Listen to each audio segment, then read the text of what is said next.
Today, we're going to explore a really fundamental question about the very nature of value. We're taking a journey into an alternate history, a world where one single shiny element, gold, is completely missing from the story of human civilization. So let's just dive right in. We are exploring an alternate timeline where the very bedrock of our economic reality, gold, just never existed. Picture it. Merchants in ancient Mesopotamia, their scales weighing out grain, salt, maybe some silver.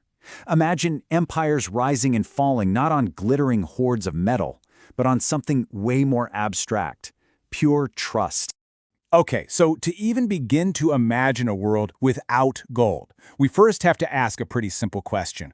Why did it become so important in our world? What was it about this one particular soft yellow metal that made it the universal language of wealth for thousands of years? Well, you see, early societies needed something tangible to trade, something that had its own built-in worth. This is what we call commodity money. And it could be anything, really. Barley in Sumeria, beaver pelts in colonial America, even cigarettes in post-war Europe. The idea was that the money itself was a useful object, and out of all the possible commodities, gold was, well, it was pretty much perfect. I mean, think about it. Gold had this perfect combination of features. It was accepted just about everywhere, it wouldn't rust or rot, you could bury it for 1,000 years and it would come out just as shiny. You could easily divide it up into standardized units, like coins, and it was rare, but not so incredibly rare that it couldn't actually circulate. It was really the ideal candidate for the job of money. Okay, but what if gold was just off the table? What would humanity have used instead?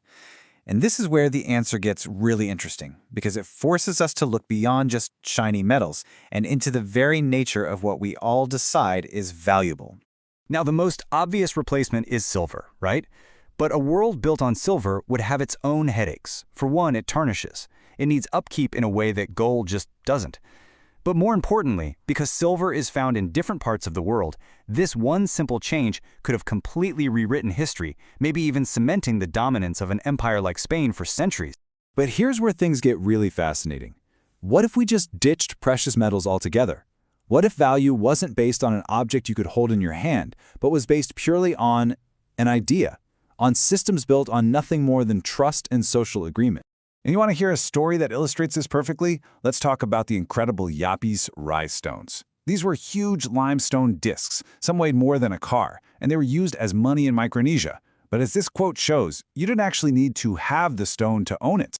So get this. The value wasn't really in the stone itself. It was in the collective story that everyone agreed upon. The entire village knew who owned which stone, even the one sitting at the bottom of the ocean. Ownership was a shared memory, basically a public ledger that was just maintained by word of mouth. And you might think, okay, that's just some weird remote island thing. But it's not. This same principle was at work in medieval Europe with a surprisingly sophisticated system of trust.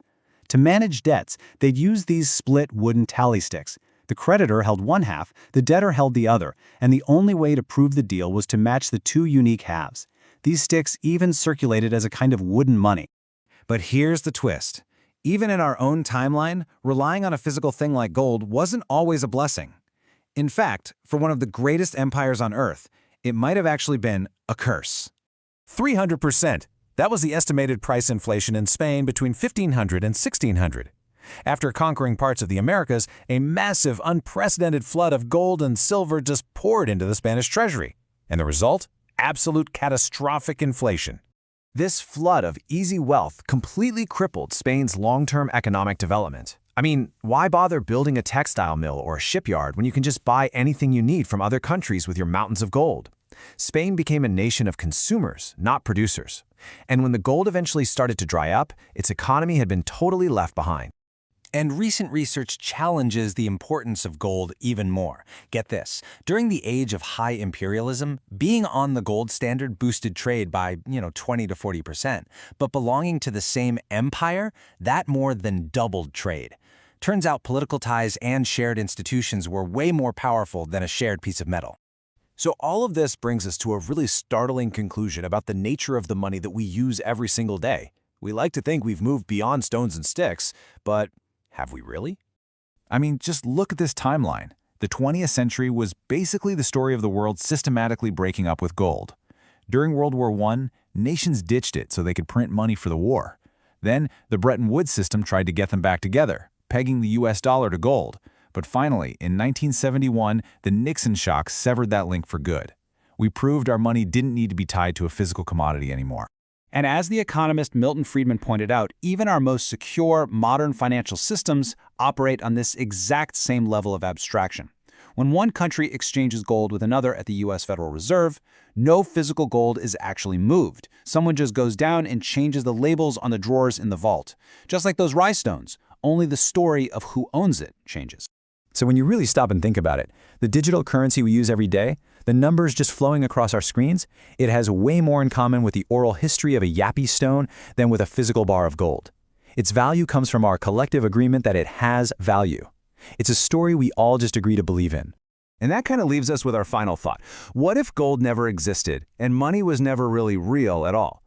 Maybe the true treasure was never the metal itself, but our incredible collective capacity to agree, to create value out of thin air, and to build entire civilizations on a shared idea. In that sense, maybe our entire history is built on a single, shiny convention.